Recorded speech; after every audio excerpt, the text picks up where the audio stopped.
Assalamualaikum warahmatullahi wabarakatuh. Selamat datang di podcast UIN Gus Dur. Bersama saya Ilma Agustiana. Sobat UIN Gus Dur, saat ini Humas UIN Gus Dur telah mengembangkan fungsinya dengan berbagai program kerja. Informasi dan berita telah dirilis baik di website, media cetak maupun medsos. Dan kini saatnya berbagi informasi melalui audio visual. Inilah podcast perdana Bincang Kampus seputar UIN Gus Dur dengan tema Transformasi IAIN Pekalongan menjadi Universitas Islam Negeri Kiai Haji Abdurrahman Wahid. Sudah hadir bersama saya narasumber kita kali ini. Dia adalah orang nomor 1 di UIN Gus Dur. Iya Pak ya? Nggak tahu ya. Iya, beliau adalah orang nomor 1 di UIN Gus Dur. Siapa lagi kalau bukan Rektor UIN Gus Dur. Ada Profesor Dr. Zainal Mustaqim MAG. Assalamualaikum Bapak. Waalaikumsalam warahmatullahi wabarakatuh. Apa kabar Prof? Alhamdulillah, baik, sehat. Sehat ya, Alhamdulillah. Tadi perjalanan ke sini aman? Alhamdulillah, karena tidak hujan, tidak rob ya, sehingga lancar-lancar saja. Ini kita syuting pagi-pagi banget nih Dok ya. Iya. Prof maksudnya. Iya. Kita syuting pagi-pagi sekali, jadi masih aman dari ngantuk Prof? Alhamdulillah, kalau pagi ya lumayan lah. Biasanya saya ngantuk tuh jam 10, jam 11. Nah, belum jam 10, belum jam 11 berarti masih aman Masih sekarang aman, ya. masih aman. Baik, Prof ini adalah episode pertama kita, perdana Iya. Prof, adanya podcast UIN Gus Dur. Gimana tanggapan Prof? Alhamdulillah, saya baru pertama kali juga ini masuk ruangan yang luar biasa ini. Ternyata kreativitas dari Kabak Umum bersama tim humasnya luar biasa. Ini layak ini untuk sekelas UIN ya punya ruangan podcast seperti ini. Sekali lagi saya apresiasi sekali pada tim Kabak Umum dan Humas ini. Berarti kesannya udah baik nih Pak Prof ya, Bagus pertama lah, kali ke sini. Ya, mungkin ini yang terbaik ya ruangan-ruangan yang ada di Luar biasa. Nah, ini nggak tahu anggaran dari mana ini.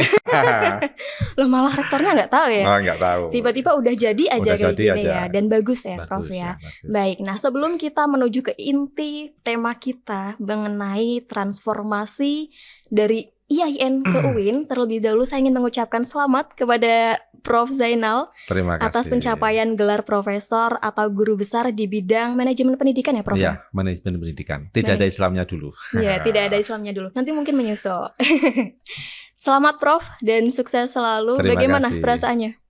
Ya bersyukur aja, bersyukur karena ini adalah jabatan akademik tertinggi. Jadi sebetulnya semua dosen itu harus meraih guru besar sesuai dengan bidang studinya masing-masing, bidang akademiknya masing-masing itu. Yang luar biasa adalah capaian saya ini hampir berbarengan dengan transformasi IAIN ke UIN. Jadi kalau guru besar saya 31 Mei, kemudian IAIN ke UIN itu tanggal 8 Juni. Jadi hanya selisih 1 mingguan ya. Selama 2 minggu tuh saya alhamdulillah dapat banyak karunia dari Allah.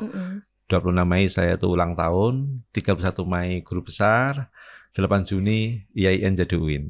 Oke, Luar berarti biasa. dalam jangka waktu yang sangat berdekatan ini sudah banyak hal-hal besar yang hadir ya Prof Ya, ya? alhamdulillah ya. Luar biasa biasa. karunia Allah pada saya dan juga UIN Gus Dur ini. Luar biasa. Sekali lagi selamat dan semoga gelar barunya ini bisa lebih bermanfaat dan berguna untuk kita semua, tentunya UIN Gus Dur sendiri. Amin. Baik, Prof, kita menuju ke inti kita pada hari ini mengenai transformasi IAIN Pekalongan menuju UIN Gus Dur. Ya. Seperti yang kita tahu nih Prof, bahwa pada tanggal 8 Juni kemarin sesuai Perpres nomor 86 tahun 2022 Hafal juga ya? bahwa IAIN Pekalongan sudah hafalan. Ya.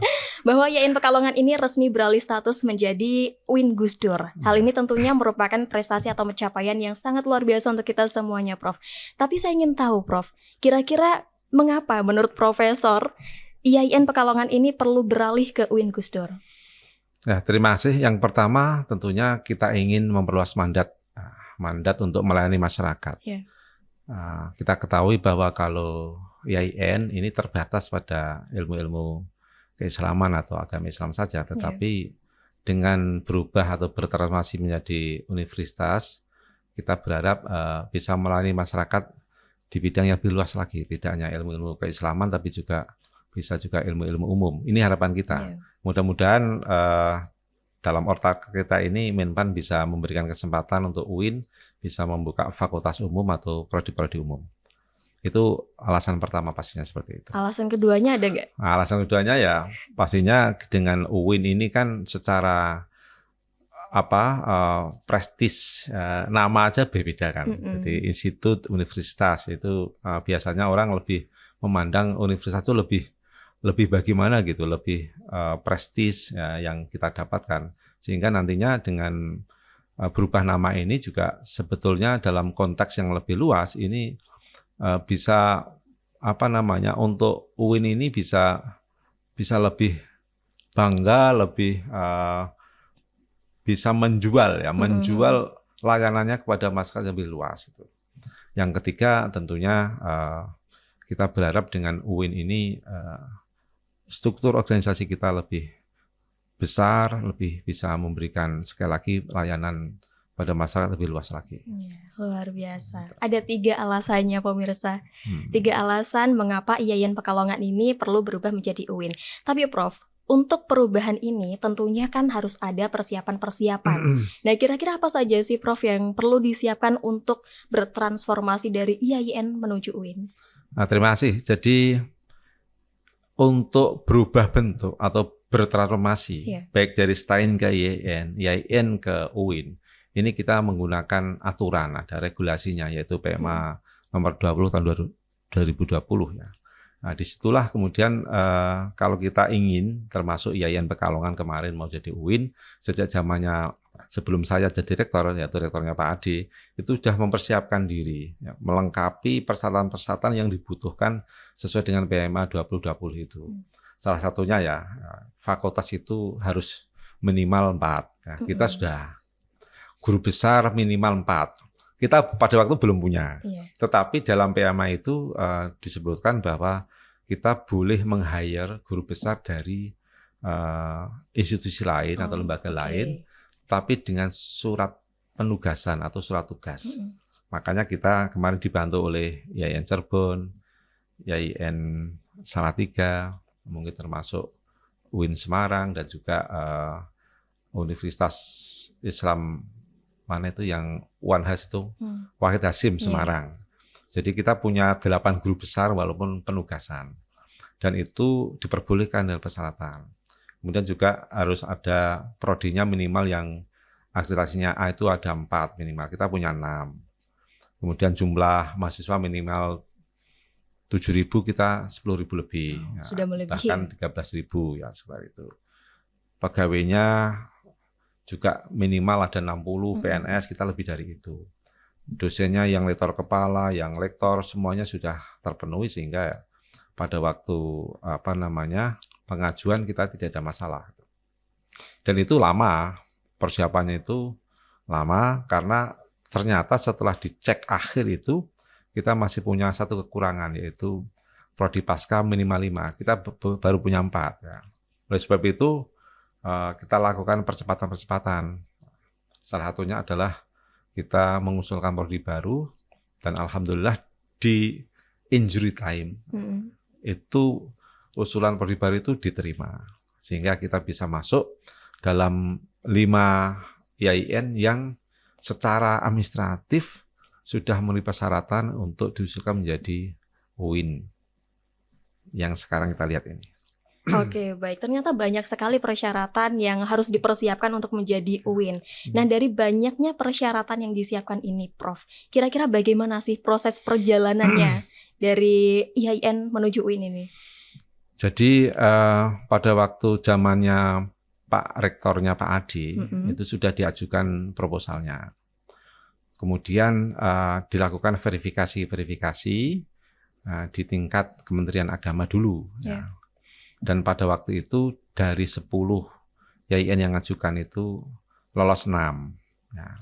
Setelah lolos 6 itu ternyata zamannya Pak Ade selesai, saya jadi rektor itu belum juga terpenuhi beberapa persyaratan. Akhirnya zaman saya kita push untuk satu tadi program pasca sarjana untuk bisa diizinkan pembukaan prodinya, dan secara persyaratan kita lengkap ya. Itu dimulai bulan Agustus 2021. Saya tuh dilantik Maret 2021. Jadi Agustus itu kita berhasil memenuhi persyaratan. Barulah itu proses yang panjang, kita harus verifikasi kemudian di tingkat Menpan. Dari 6 itu kemudian 1 nggak lolos, yaitu Cirebon, karena ternyata fakultasnya baru 3, minimal kan 4. Sehingga dari situlah kemudian hanya 5 yang terus berproses. Dan itu agak lama karena kita harus ada verifikasi Menpan, kemudian ada juga dari Setnek, Stat Negara, kemudian ada harmonisasi dengan Kumham. Dan pada bulan Mei, pada waktu libur Idul Fitri, kita sudah dapat kepastian bahwa Perpres tinggal ditandatangani, karena pada waktu tanggal 10 Mei, saya masih ingat betul itu sudah diparaf oleh Gus Menteri Agama dan juga oleh Menteri Menpan RB, sehingga ini nunggu tanda tangan Presiden saja. Itu kita nunggu itu hampir 1 bulan. Jadi 10 Mei ditandatangani Pak Presiden Jokowi 8 Juni. Nah, betapa menunggu tanda tangan itu lama sekali dan Penantian kita harus sabar itu. Tetapi saya yakin bahwa sebelum Juli itu ini akan jadi UIN gitu. Sehingga pada waktu itu ya banyak teman-teman yang bertanya, saya jawab optimis. 1 bulan lagi maksimal sudah jadi UIN. Sudah ada keyakinan seperti itu, Prof? Karena saya selalu mengikuti dan memantau terus, mengawal terus perjalanan administrasi ini, baik di Menpan, RB, di Setnek, di Kumham, di Biro Anggaran, sampai di Presiden. Oke, baik, tadi Prof Zainal sempat menyampaikan bahwa ini semua sudah dimulai dari kepemimpinan Pak Ade ya. Itu berarti berapa lama, Prof, waktu yang dibutuhkan untuk transformasi ini? Hampir 2 tahun. Hampir 2 tahun. Ya. Dan sampai akhirnya sekarang sudah resmi beralih menjadi UIN Gusdur. UIN Gusdur, luar biasa. Tapi yang bikin kita penasaran nih, Prof, kira-kira apa sih alasan memilih nama Kiai Haji Abdurrahman Wahid sebagai nama kampus kita? Ini ada alasan subjektif dan alasan normatif ya. Jadi alasan subjektifnya adalah sebetulnya kita tidak sengaja memperoleh nama ini. Tapi ini adalah betul karunia, karena ini pesanan dan pemberian nama ini oleh Gus Menteri. Pada waktu saya mau dilantik jadi rektor, malam-malam saya ketemu Gus Menteri, beliau bilang, salah satu tugas saya dalam setahun ke depan, itu adalah menjadikan IAIN jadi UIN. Saya nggak sanggup pada waktu itu, karena saya melihat impossible, berat sekali. Saya nawar 2 tahun. Ya. Tapi dengan janji bahwa sebelum 2 tahun, mudah-mudahan jadi UIN. Dan itu bisa saya selesaikan 1 tahun 3 bulan. Di luar target ya? Ya, di luar target. Karena memang kan harusnya Maret 2022 telah Menteri, tapi saya nawar 2 tahun. Nah, tapi kita kan Juni, alhamdulillah sudah resmi jadi UIN. Ya. Kemudian pada waktu itu beliau menyampaikan, tolong nanti kalau jadi UIN, namanya saya titip, namanya UIN Abdurrahman Wahid atau UIN Gusdur. Wah, itu luar biasa pada waktu itu. Saya juga kaget dan bisa enggak ini nanti jadi UIN Gusdur, betul. Karena Gusdur itu bukan sembarang nama. Ini nama yang besar dan mendunia sudah. Tidak hanya Indonesia tapi mendunia dengan berbagai macam kelebihan yang dimiliki Gusdur. Jadi itu subjektifnya karena nama ini sebetulnya titipan dari Gusmen. Dan itu berkah, titipan yang membawa berkah menurut saya. Sehingga kita pada waktu di diskusi roundtable di internal kampus ini tidak lagi ada yang mengusulkan nama-nama. Saya tidak bisa membayangkan kalau pada waktu itu tidak punya nama dari Gusmen ini, kita pasti akan ribut dengan nama. Iya, betul. Nama mungkin ada yang mengusulkan mungkin dari nama tokoh yang di Pekalongan, ada tokoh yang di Kajen, ada tokoh yang di Batang mungkin dan sebagainya. Nah, itu alhamdulillah dengan sudah nama titipan dari Gusmen ini sudah menyatukan semuanya dan memberikan keberkahan, kita tidak berpikir nama. Bahkan kayak UIN Salatiga aja kan, karena begitu banyaknya mungkin polemik nama di sana, akhirnya UIN Salatiga tidak punya nama, kecuali nama kota. UIN Salatiga itu aja. Nah, kita sama dengan yang lain, UIN itu biasanya pasti punya nama ya, seperti yang di di Batu Sangkar itu UIN Mahmud Yunus, di Bukit Tinggi UIN Jamil Jambe umpamanya, ada di Pekalongan UIN Kiai Haji Abdurrahman Wahid, dan ini luar biasa. Itu subjektif. Yang kedua, normatifnya bahwa kita menerima dengan sepenuh hati bahwa tidak ada komplain sama sekali, tidak ada perbedaan, tidak ada debat. Mengapa Gus Dur ini kemudian diterima begitu saja dan semuanya gembira. Kita tahu bahwa Gus Dur sekali lagi tokoh besar kita. Nah, keilmuan yang dikembangkan Gus Dur adalah rasionalitas dan spiritualitas, pertautan antara dua hal ini. Dan itu sama dengan yang dikembangkan keilmuannya di UIN Gus Dur ini. Yaitu kita ingin ada balancing antara rasionalitas dengan spiritualitas. Yang ini juga kemudian dalam konsep keilmuan kita itu namanya harmonisasi ilmu dan sains itu. Ini yang secara normatif kita menerima, normatif rasional kita menerima Gus Dur sebagai nama UIN kita. Yang kedua tentunya Gus Dur ini kan selalu membela yang lemah, yang marginal, yang terpinggirkan, dan itu juga sebetulnya sama dengan konsep-konsep kita bahwa ke depan tuh UIN itu tidak selalu menjadi universitas yang mahal, yang jauh dijangkau masyarakat, tidak, tapi kita ingin melayani masyarakat sampai di level yang paling rendah. Jadi banyak kesamaan yang mungkin nama Gus Dur ini dengan beberapa hal yang kita kembangkan baik keilmuan maupun juga layanan untuk masyarakat di daerah Pekalongan dan sekitarnya ini. Baik, ternyata ada beberapa alasan mengapa dipilihnya nama Kiai Haji Abdurrahman Wahid sebagai nama kampus kita. Nah, itu tadi ada dijelaskan baik secara subjektif maupun normatif. Tapi harapan kedepannya apa sih Prof dengan menggunakan nama Kiai Haji Abdurrahman Wahid ini? Harapan saya ya mudah-mudahan baik secara kelembagaan maupun secara strukturnya dan juga mungkin sivitas akademikanya bisa nilai-nilai yang dikembangkan Gus Dur itu menjadi inspirasi untuk kita semuanya. Ya. Nilai kemanusiaan, kita harus memanusiakan manusia. Ya. Juga nilai-nilai yang dikembangkan tadi selalu mengembangkan hubungan antara rasionalitas dan spiritualitas itu harus selalu match. Ya. Jadi amal dan fikir ya itu juga harus selalu diamaliyah, fikirnya juga ilahiyahnya itu dipadukan dari satu. Jadi tidak hanya kita bicara tentang rasionalitas tentang ilmiah saja tidak, tapi juga harus selalu spiritualitas kita juga harus selalu meningkat. Karena ini yang dibawa misinya Gus Dur itu. Sekali lagi Gus Dur dengan berbagai kelebihannya harus menjadi inspirasi untuk kita semuanya. Pemikirannya, gerakannya itu harus menginspirasi seluruh gerakan Sivitas Akademika UIN Gus Dur. Oke, berarti ke depan harapannya ya bisa sejalan dengan visi misi dari Gus Dur itu sendiri ya Prof betul. Ya. Baik, Prof, untuk beralihnya IAIN ke UIN ini kan pasti harus ada peningkatan dan perkembangan di dalamnya juga dari berbagai aspek. Apakah ada rencana menambah fakultas dan prodi baru, Prof? Pastinya ada, ini sudah disiapkan dan insya Allah besok pagi ya, sampai Kamis itu, kita dengan tim Pak WR1, WR2, dan Kabak Umum juga akan ke Jakarta untuk menyusun naskah akademik, usulan rancangan Ortaker, organisasi tata kerja UIN Gus Dur ya, yang sebentar lagi akan dibahas dengan Menpan. Artinya kita ada beberapa usulan termasuk membuka prodi Saintek ya. Kemudian juga ada maksudnya Fakultas Saintek ya, prodinya banyak itu yang sudah kita siapkan. Dan ini memang harus menunggu persetujuan dari Kemenpan RB sekaligus juga menunggu persetujuan dari Kemendikbud ya. Dulu Kemendikbud Dikti, tapi sekarang Kemendikbud ya.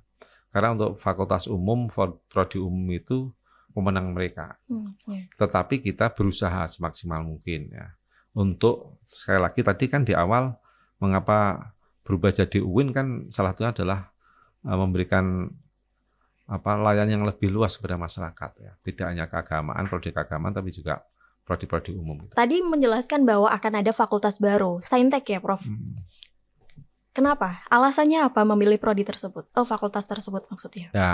Ya karena tadi ingin memberikan layanan yang lebih luas pada masyarakat, pilihan-pilihan prodi yang dibutuhkan masyarakat. Selama ini kan kalau IAIN kan sekali lagi hanya seakan-akan prodi keagamaan. Nah ini karena UIN itu kan diharapkan ya juga bisa memberikan layanan yang lebih luas pada masyarakat, pilihan-pilihan prodinya. Nah, supaya masyarakat juga, oh saya mau anak saya atau ponakan saya mau ngambil fakultas ini ada, mau prodi ini ada. Jadi ini sekali lagi kita ingin memberikan akses yang luas pada masyarakat untuk layanan-layanan yang lebih dibutuhkan oleh masyarakat. Iya, dan lebih bervariatif juga tentunya ya. Ya. Untuk rencana terdekat menyongsong kelahiran UIN Kiai Haji Abdurrahman Wahid ini seperti apa, Prof? Terkait dengan peresmian, pengurusan Ortaker ya, tadi organisasi dan tata kerja dan juga statuta. Ini kita kan selalu simultan untuk menyiapkan banyak hal. Salah satunya adalah Ortaker dulu, terus nanti ada pelantikan rektor-rektor dulu, pelantikan rektor. Setelah rektor dilantik, baru nanti pejabat di bawahnya. Saya melantik wakil rektor, dekan. Jadi sekarang ini saya ini masih rektor IAIN, belum rektor UIN. Gitu kan. Termasuk dekannya, termasuk wakil rektor itu masih wakil rektor dan dekan IAIN. Tidak atau belum wakil rektor dan dekan UIN belum ya. Baru setelah itu kita lakukan peresmian. Ya.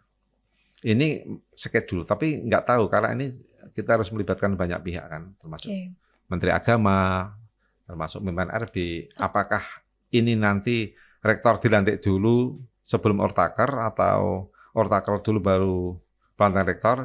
Nah, kita masih mengkonsultasikan dengan Kementerian Agama. Rencana waktunya kapan, Prof? Ya secepatnya. Jadi kita inginkan supaya jelas itu, posisinya jelas ya. Ini secepatnya. Kita berharap Jakarta juga bisa mempercepat proses-proses administratif ini. Kita juga bisa cepat menyiapkan yang lain. Kalau ini nggak cepat diselesaikan administratifnya, rektornya belum UIN itu masih bahasanya itu ngambang gitu kan, masih setengah-setengah. Saya tuh rektor UIN atau rektor IAIN gitu kan. Sementara di masyarakat mungkin juga sivitas akademika itu menganggap bahwa dirinya sudah jadi masyarakat UIN, jadi UIN. Ya. Ini kan jadi setengah-setengah. Kayak contoh wisuda kemarin. Mungkin banyak baleho, banyak apa itu sudah UIN, tetapi senatnya itu masih senat IAIN, rektor masih IAIN, termasuk wisudawannya juga masih wisudawan IAIN. Walaupun mereka juga mungkin lebih senang kalau wisudanya itu wisuda UIN kan itu. Iya, berarti tinggal menunggu waktunya saja, Prof ya. Yang jelas sebentar lagi, secepatnya seperti itu. Baik, Prof, ada pesan untuk sivitas akademika UIN Kiai Haji Abdurrahman Wahid, baik untuk dosen, tendik, dan juga mahasiswa? Saya selalu mengatakan, mari kita memantaskan diri menjadi UIN. Jangan sampai kita tuh sama dengan ketika masih IAIN. Kalau kita sama, tidak berubah lebih baik ya dalam hal apapun ya. Terus diri kita masing-masing, lembaga kita ya, itu maka tidak berarti apa-apa nanti kita berubah jadi universitas. Saya khawatir kalau kita tidak melakukan perubahan-perubahan yang mungkin agak radikal frontal ya, baik diri kita masing-masing maupun lembaga, nanti kita tuh hanya merubah I ke U saja, institut ke universitas ya. Hanya berubah saja, nama. Ya. Dalamnya sama, itu kan memalukan dunia persilatan. Saya ingin semuanya berubah, semuanya memantaskan diri, belajar bersama-sama, bekerja lebih keras dan cerdas, sehingga kita pantas untuk mengisi lembaga ini menjadi Universitas Islam Negeri Kiai Haji Abdurrahman Wahid. Baik, harus ada peningkatan dari segala aspeknya. Ya. Mengapa calon mahasiswa harus mendaftar di UIN Kiai Haji Abdurrahman Wahid, Prof? Menurut Prof, mengapa? Ya karena kita berusaha memberikan layanan yang terbaik. Ya. Jadi dengan beralih status atau bertransformasi menjadi UIN ini, pastinya semua layanan akan meningkat tadi. Makanya saya tadi mengajak kepada semuanya harus berubah. Semuanya harus memantaskan diri, termasuk layanan. Ya, sehingga ini nanti bisa menjadi pilihan yang terbaik untuk generasi kita selanjutnya dari masyarakat di sekitar Pekalongan dan juga mungkin karena ini Gus Dur ini mendunia, saya berharap juga banyak mahasiswa dari luar negeri untuk bisa kuliah di UIN Gus Dur ini. Dan insya Allah dalam waktu dekat juga kita akan membuka kayak semacam international office yang akan menangani mahasiswa dari luar negeri. Ini harapan kita. Dan saya yakin dengan bekerja keras, bekerja cerdas, pilihan-pilihan masyarakat untuk kuliah di UIN itu menjadi tepat itu. Ya, kita berusaha, makanya termasuk akreditasinya harus meningkat. Ya. Layanan ISO-nya juga harus sesuai dengan ISO yang sudah kita dapatkan, sehingga nanti dijamin bahwa alumni UIN Gus Dur ini ya seperti Anda lah ya, tidak menjadi pengangguran, tapi yang bisa berkarya untuk masyarakat, bangsa dan negara. Sehingga ini tepatlah kalau masyarakat, terutama di sekitar Pekalongan ya, itu kuliah di UIN Gus Dur itu. Ya, jadi sudah tidak ada yang diragukan lagi dari kampus UIN Gus Dur. Jadi untuk masyarakat semuanya bisa banget ya Prof ya daftar ke UIN Gus Dur karena akan banyak sekali manfaat yang didapatkan tentunya. Prof, kita tutup dengan pantun Prof, silahkan. Jalan-jalan membeli batik ya, singgah sebentar makan lumpia. Kalau mau kuliah di kampus terbaik, ya UIN Gus Dur, Pekalongan pilihannya. Luar biasa. Terima kasih Prof Terima sudah kasih, menyempatkan sama-sama. waktu datang ke Ya. podcast UIN Gus Dur ini. Dan Sobat UIN Gus Dur, itulah podcast perdana kita mengenai transformasi dari IAIN menuju UIN Abdurrahman Wahid atau UIN Gus Dur. Saya Ilma Agustiana dan juga Prof Zainal pamit undur diri. Wassalamualaikum warahmatullahi wabarakatuh. Waalaikumsalam warahmatullahi wabarakatuh.